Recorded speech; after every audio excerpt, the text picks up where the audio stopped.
Chester held Macy, his glasses gleaming in the moonlight. "How did you fix your glasses?" she asked. "Fix them?" He laughed. "I keep a spare set because I need them so desperately. Now, come with me, Heather. We have some matters to discuss." Her blood ran cold. She wanted to look back at Luke, but didn't dare take her eyes off Chester. She tried pulling away from him. His hand slipped, and she ran in the opposite direction, feeling thorns scraping her on all sides. She heard Chester muttering over the sounds of her and Luke's running. Each time she brushed against foliage, it made noise. Her senses were overwhelmed, and she didn't even have time to process anything.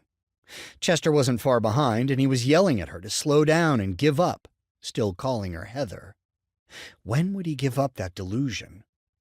Macy kept turning and running, trying to keep up with Luke. Her legs burned even worse than before, but she didn't let that stop her.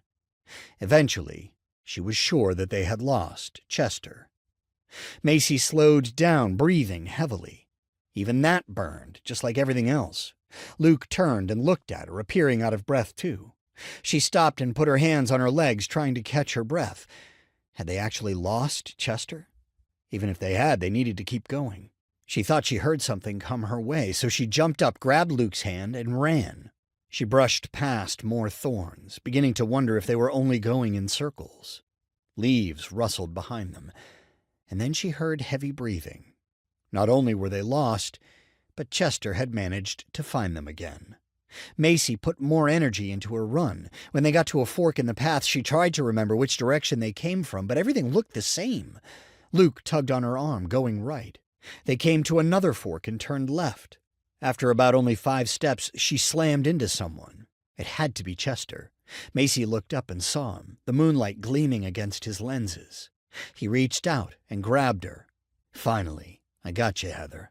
It's time to go home and discuss your punishment. For your sake, I hope the prophets don't want to get involved. I'll go a lot easier on you than them." Macy squirmed, kicking at him. "Yeah, I bet you will." Chester dug his fingers into her arms. "You know I will." She turned her head and bit into his wrist as hard as she could. She could taste blood, but she continued to bite down even harder. "Let go of her." Luke punched Chester across the face. He ripped his arm from her mouth and then lunged for Luke, who moved out of the way, causing Chester to land on the ground with a thud. Macy spit the blood out, wiping it on her shirt. Luke grabbed onto her arm and she ran, stumbling over her feet. She caught herself before falling and ran as fast as she could. But she only got a couple of yards before she felt a tugging on her shirt, which made her gag. Chester pulled her so close she could smell the strong community soap on him.